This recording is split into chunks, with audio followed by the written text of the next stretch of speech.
haqiqiy ma'rifat maskaniga aylanishi kerak. Adabiyot maskaniga aylanishi kerak.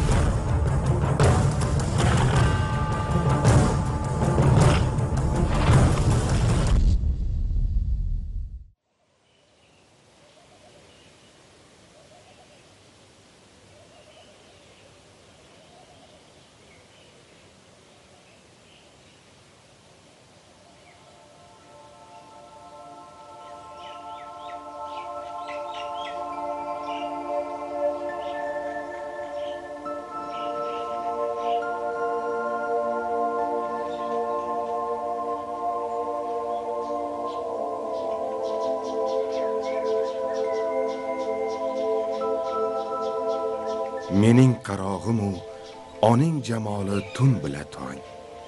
G'afur G'ulom dunyo madaniyati, o'zbek madaniyatini 20-asr makonlari madaniyatlarini ko'zga ko'ringan namoyandasi. Mening zavolim-u oning kamoli tun bila tong. G'afur G'ulom minbarga chiqib, o'sha yerda Alpomish dostonini himoya qiladi. Mening kuyuk mahim oning hiloli tun bila tong. O'zbek xalqi ham, boshqa xalqlar ham G'afur G'ulomni 20-asrda dunyoga kelgan eng buyuk shoirlardan biri sifatida hurmat qilishadi.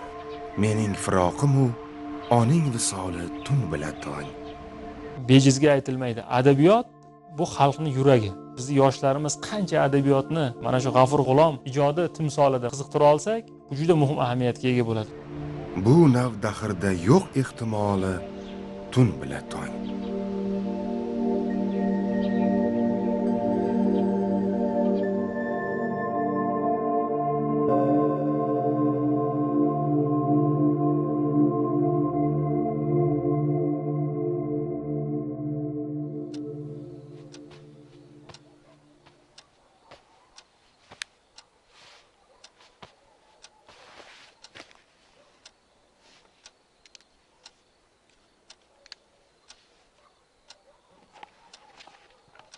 Alloma G'afur G'ulomning yon daftaridagi yozuvlar ichida mana bunday qayd bor.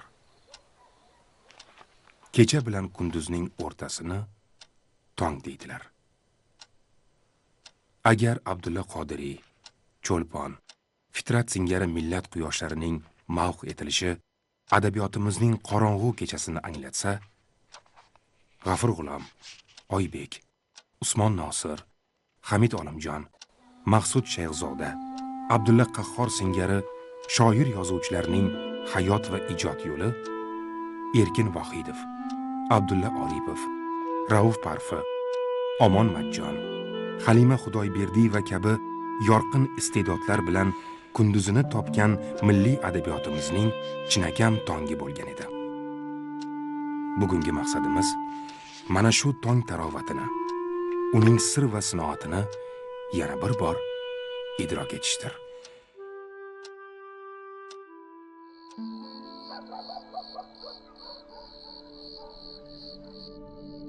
Men tug'ilganimda otam G'ulom Mirzo Orif o'g'li 35 yoshda.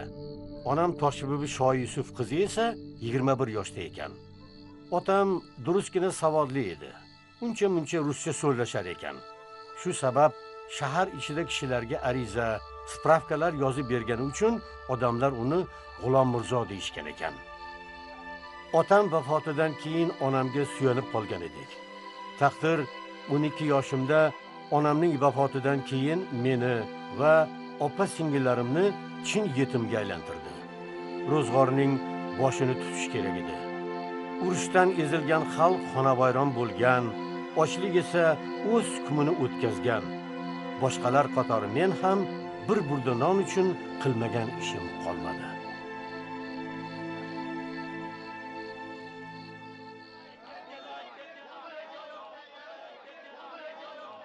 G'afur G'ulomning bolalik yillari Turkiston o'lkasi tarixining eng alg'ov-dalg'ovli, har jihatdan tushkun va yupun pallalariga to'g'ri keldi.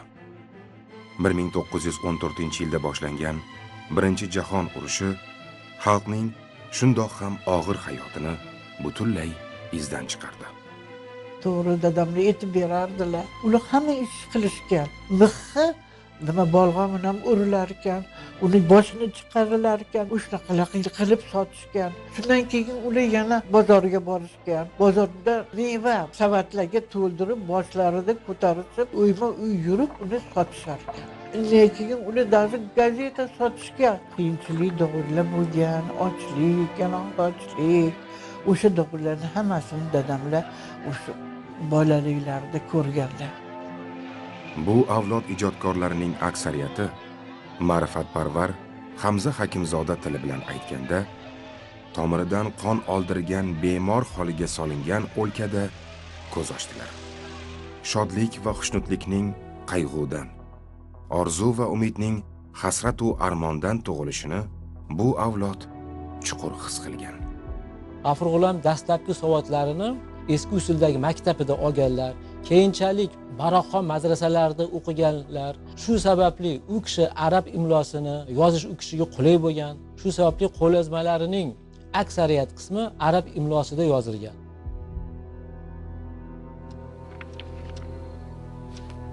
Agar yolg'iz ersang hamdam kitobdir, bilim subhidagi nur ham kitobdir. Zamona zayliga qaramay kitob o'qishni xush ko'rardim. Ro'zg'ordan orttirib kitob uchun pul yig'ardim. Bozordagi barcha kitobfurushlarni tanirdim. Ular ham meni yaxshi bilishardi. Kitoblar qimmat bo'lgani uchun ularni o'qib bo'lgach egasiga qaytarib, yarim pulini olardim. Bu kitoblar meni og'ir kunlarda umid bilan yashashga undar edi.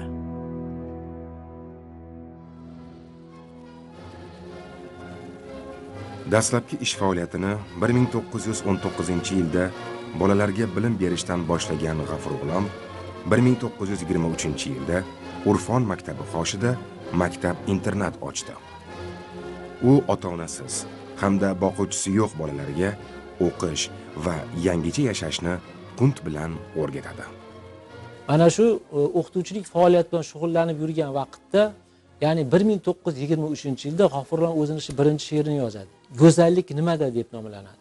Yoshlarni, yosh avlodni mehnat qilishga chorlaydi. Ya'ni go'zallik nimada? Go'zallik qizlarda, bu qora ko'zlarda, soz kabi so'zlarda deganlar yanglishar. Go'zallik ishlayish, manglayni terlatish, go'zaldir sizga ish, maqtansa yarashar. G'afur G'ulom faqat yetimlarning hayotidan, ularga g'amxo'rlik qilishdan, bunga butun davlatni e'tiborini jalb qilishdan tashqari o'zi ham bolalarni o'lka bilan tanishtirib, xalq bilan tanishtirib, xalqning tarixi bilan tanishtirib, bolalarni ongini ochishga, uyg'otishga harakat qilardi. Bolsheviklar hokimiyatni qo'lga kiritgunga qadar bergan aksar va'dalariga ochiqdan ochiq teskari yo'lni tutishdi. Ayni shu barcha qadriyatlar ostin-ustun qilingan, odamlar bir-biriga yov sinflarga ajratilgan paytlarida G'afur G'ulomdek yosh qalb egalari o'ziga yo'l izlaydi. Aslini yurak qobig'iga yashirib, sirtda ko'rsatilgan yo'ldan shaxdan yuradi. So'ylab bera boshlayman har xil anekdot. Yolg'onlar marjonin ipga teraman. Bir vaqtlar zavq bilan yod olgan qo'rqut Hayyom she'rlarini o'qib beraman. Tillarda oh uring yangi turmush uchun, zehn okurkaday oyoq ostida. Uni ko'p narsani bilishi va uni xayolida, uni kallasidagi bir xazinada juda ko'p narsalar to'planib qolgani sezilib turardi. Keyin bir ancha gaplar bo'lardiki, G'afur G'ulom ko'p vaqtini bekor o'tkazdi. O'tirib yozganda zo'r she'rlar bo'lardi. Shunaqa deyishadi, desam aytadiki, bekor etdi dedi. Agar har kuni she'r yozadigan bo'lsa dedi, o'shalarning bittasi bo'lib qolardim men dedi. O'zi dedi, o'zi keladi o'zi. Qani G'afur G'ulom qalam ol qo'lingga deb aytadi o'zi deydi. Ana o'shanda yozaman dedi.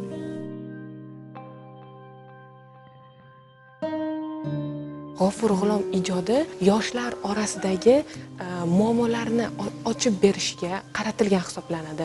Ya'ni uning Shumbola, Netay, Yodgor yoki bo'lmasam Mening o'g'rigina bolam kabi asarlarni olib qaraydigan bo'lsak, kitobxonni uni mutolaa qilishga va mutolaa orqali qandaydir fikrlarga ega bo'lishga jalb etadi.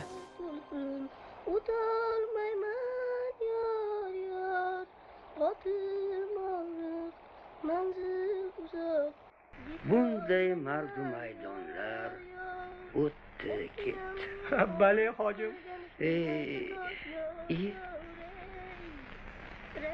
Bolakay uxlab qopti-ku. Ta'sirlar bugun juda og'ir kun. Endi dam olaylik. Endi uxlaydi. Bizlardan ham ortiq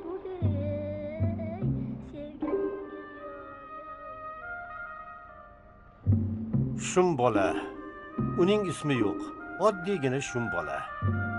Lekin shumligiga qaramasdan u juda toza, oq ko'ngil, qayerda to'g'rilik u, qayerda yolg'on borligini kattalardan yaxshiroq biladi. Unga o'zimdagi barcha shaxsiy kechinmalarim hamda bolalikning o'ziga xos fazilatlarini joyladim.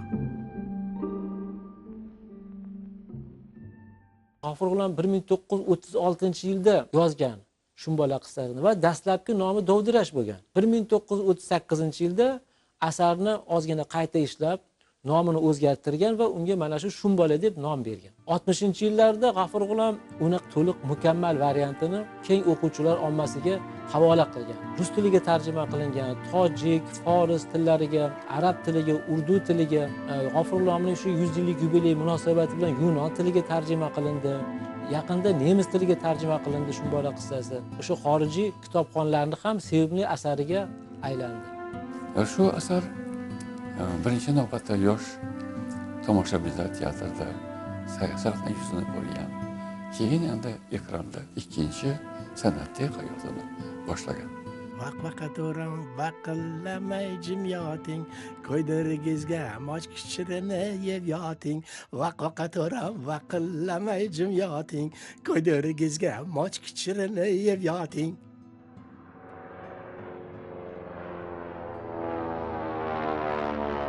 Xotiralarimning ko'pi urush davri bilan bog'liq. Urush millat tanlamadi. Necha oilalar yostig'ini quritdi. Ayrim olimlar insoniyat kechmishi urushlar tarixidan iborat deyishadi.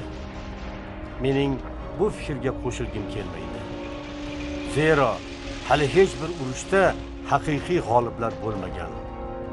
Urush bu insoniyat boshiga tushgan mislsiz kulfat, dard alam, iztirob, qayg'u o'rnini to'ldirib bo'lmas yo'qotishlardir.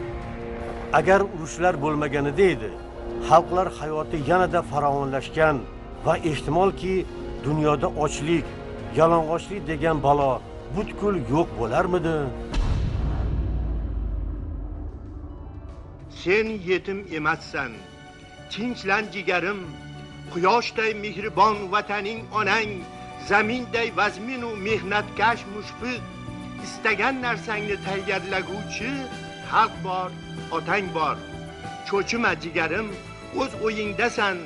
Bu yerda na g'urbat, na ofat, na g'am, bunda bor harorat, muhabbat, shafqat va mehnat nonini ko'ramiz baham.